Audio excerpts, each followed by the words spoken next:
Today, I'm pleased to announce a team that will lead my administration's ambitious plan to address the existential threat of our time, climate change. Excuse me. Like their fellow cabinet nominees and appointees, members of our environmental and energy team are brilliant, qualified, tested, and they are barrier busting. Today, the announcement, we will make this the sixth of African American members of our cabinet, which is a record. After today, our cabinet won't just have made one or two precedent-breaking appointments, but 12, including today's long overdue appointment of the first Native American cabinet secretary. And welcome, welcome, welcome. Thanks for being willing to do this. Already, there are more people of color in our cabinet than any cabinet ever, more women than ever. The Biden-Harris cabinet, it will be historic. A cabinet that looks like America, that taps into the best of America, that opens doors and includes the full range of talents we have in this nation. And like the rest of the team, today's nominees are ready on day one, which is essential because we literally have no time to waste. Just this year, wildfires burned more than 5 million acres in California and Washington State. Across the West, they're roughly the size of the entire state of New Jersey, literally burned to the ground. Intense and powerful hurricanes, tropical storms pummeled Florida, Louisiana, North Carolina, across the Gulf and along the East Coast. Record floods, hurricane-speed windstorms, and severe droughts ravaged the Midwest. And more Americans see and feel the devastation in big cities, small towns, on coastlines and in farmlands, in red states and in blue. Look, billions of dollars in damage, homes and memories washed away, small businesses closed for good, crops and farmlands destroyed for the next generation of family farmers. And just last year, the Defense Department reported that climate change is a direct threat to more than 2/3 of our military operational critical installations in the world, particularly in the United States. And this could well be a conservative estimate. And so many climate and health calamities are colliding all at once. It's not just a pandemic that keeps people inside, it's poor air quality.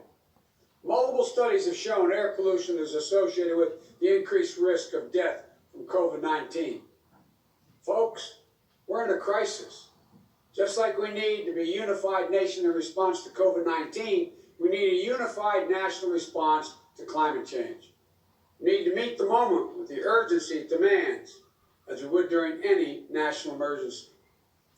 And from this crisis, from these crises, I should say, we need to seize the opportunity to build back and build back better than we were before. That's what this administration is going to do with the help of these fine people. You know, when we think about climate change, we think jobs, good paying union jobs. A key plank of our Build Back Better economy and economic plan is building a modern climate resistant infrastructure and a clean energy future. We can put millions of Americans to work modernizing water, transportation, and energy infrastructure to withstand the impacts of extreme weather. When we think about renewable energy, we see American manufacturers, American workers racing to lead the global market. We see farmers making agriculture first in the world to achieve net zero emissions and gaining new sources of income in the process on the farm. And we see small businesses and master electricians designing and installing innovative, energy-conserving buildings and homes. We're going to reduce electric consumption and save hundreds of thousands of dollars a year in energy costs. And we will challenge everyone to step up. We'll bring America back into the Paris Agreement and put us back in the business of leading the world on climate change again. The current administration reversed the Obama-Biden fuel efficiency standards and picked big oil companies over American workers. Our administration will not only bring those standards back, we'll set new ambitious standards that our workers are ready to meet today. We see American workers building and installing over 500,000 electric vehicle charging stations across this country. We see American consumers switching to electrical vehicles through rebates and incentives. And not only that, the federal government owns and maintains an enormous fleet of vehicles. We're going to harness the purchasing power of our federal government to make sure we're buying clean electric vehicles that are made and sourced by union workers right here in America. Altogether, this will mean 1 million new jobs in the American auto industry. And we'll do another big thing. Put us on a path of achieving a carbon pollution-free electric sector by the year 2035 that no future president can turn back. Transforming the American electric sector to produce power without carbon pollution will be the greatest spur to job creation and economic competitiveness in the 21st century. Not to mention the benefits to our health and our environment. We need to get to work. We've got to get to work right away. We'll need scientists at national labs, land-grant universities, historic black colleges and universities to innovate the technologies needed to generate, store, and transmit this clean energy. We'll need engineers to design them, workers to manufacture them. We'll need iron workers and welders to install them. That's how we're going to become the world's largest exporter of these technologies, creating even more jobs. We know how to do this.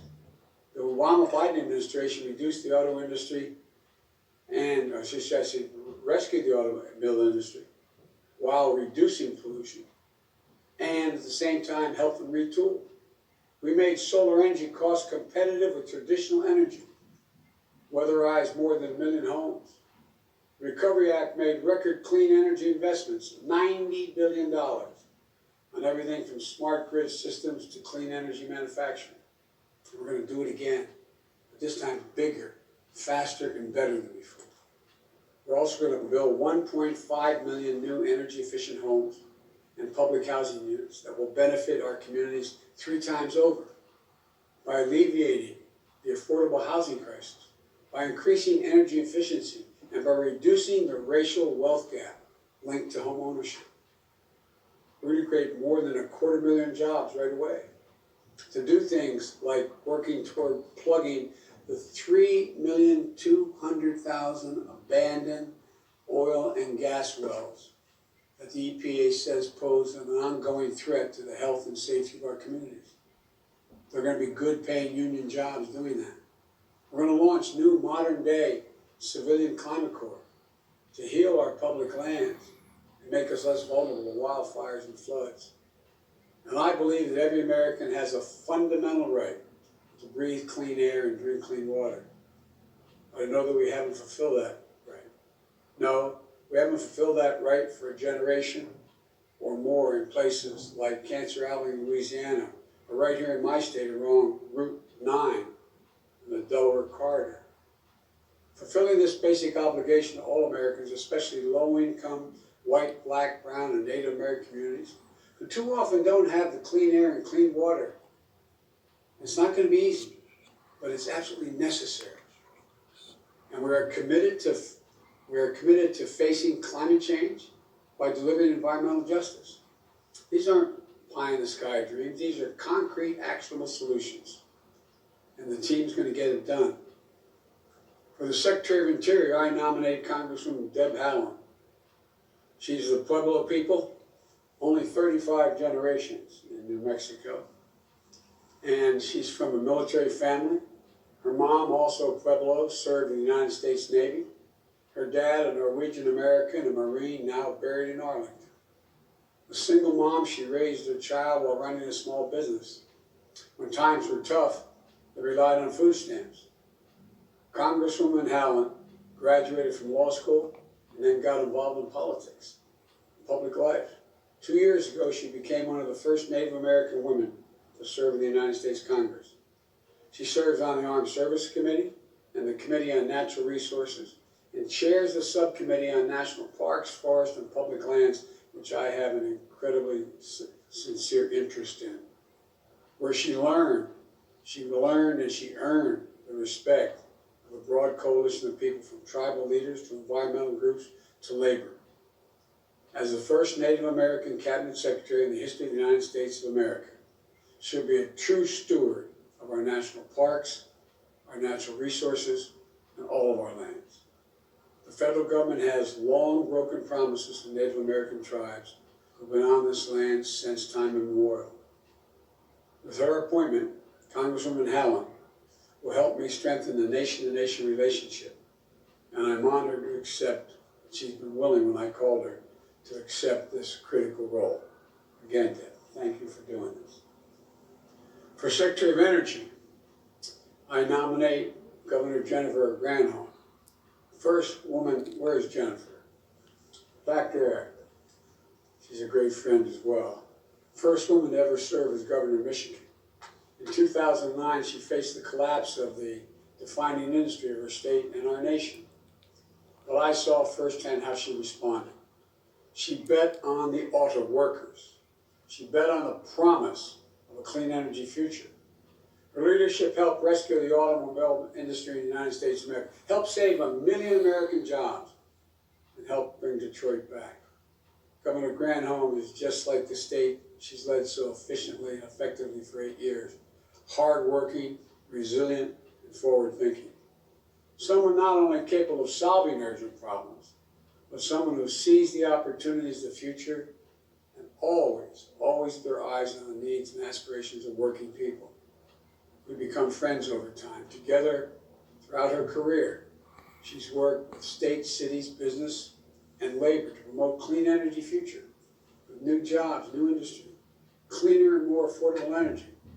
Now I'm asking her to bring that vision and faith in America to the Department of Energy. Thank you for willing to do it, Jennifer. I appreciate it a bunch. For Administrator of the Environmental Protection Agency, I nominate Michael Regan. Michael is a proud son of North Carolina. He turned a passion for exploring the woods and waters and intercoastal plain into a deep expertise in environmental science. He got a start at the EPA, serving and with both Democrat and Republican administrations, working in everything from reducing air pollution to improving energy efficiency. He currently serves as Secretary of North Carolina's Department of Environmental Quality. When the governor told me how wonderful he was, I don't think he expected I was going to try to steal him. Governor, thank you very much for putting up with me. But the environmental quality he's brought to the people across the public and private and nonprofit sectors to help build new clean energy economy, creating quality jobs, and confronting climate change. He led the charge to clean up the Cape Fear River, contaminated for years by dangerous toxic chemicals. He created North Carolina's first board of its kind to address environmental justice and equality and equity. It helps lift up frontline and fence line communities. There are those communities that live along, literally have fences separating them from the plants that are polluting, chemical and other plants that are polluting. Helps lift up those frontline and fence lines communities who carried the burdens of industrial progress for much too long without sharing any of the benefits. Michael would be the second African-American official and the first African-American man to serve in this position. He shares my belief in forming consensus and finding common purpose. He's a leader who will respect the EPA's place as the world's premier environmental protection agency and reassert that as the world premier agency that safeguards our entire planet, protects our lives, and strengthens our economy for all Americans. And to chair the Council on Environmental Quality, I nominate Brenda Malloy, an accomplished public servant, brilliant environmental lawyer, daughter of a working class family who has dedicated her life to solving the most complex environmental challenges facing America. She served in both Democratic and Republican administrations, helping safeguard our public lands, helping communities manage the natural resources and responsibilities. Chair of CEO, Council of Economic Quality, I'm asking her to coordinate our environmental efforts across the entire federal government to solve some of the most persistent environmental problems America faces today. Brenda would be the first African-American official to hold this critical position. We are fortunate and one of the most widely respected environmental leaders in the country, accepted the call to serve again. Thank you. Thank you, thank you, thank you. To serve as the first ever National Climate Advisor. By the way, when we were in the back, we were talking about the environment, and I turned and said that this particular person's forgotten more about the environment than most people know. I wasn't sure she was going to do it, but the first ever National Climate Advisor lead the newly formed White House Office of Domestic Policy. I'm appointing Gina McCarthy. Gina was the former EPA administrator, and in this role she led the office. And it shows how serious I am to ask her to come back, but it shows how committed she is to be willing to come back. Gina's got more than 20 years of experience, and she's a policy wonk and a people person, a problem solver and a coalition builder. As EPA administrator, she was instrumental in carrying out the Obama-Biden Climate Action Plan, reducing greenhouse gas emissions, getting toxins out of the air we breathe, conserving critical water sources. She led our effort to help lower carbon emissions of existing power plants and power plants in the future.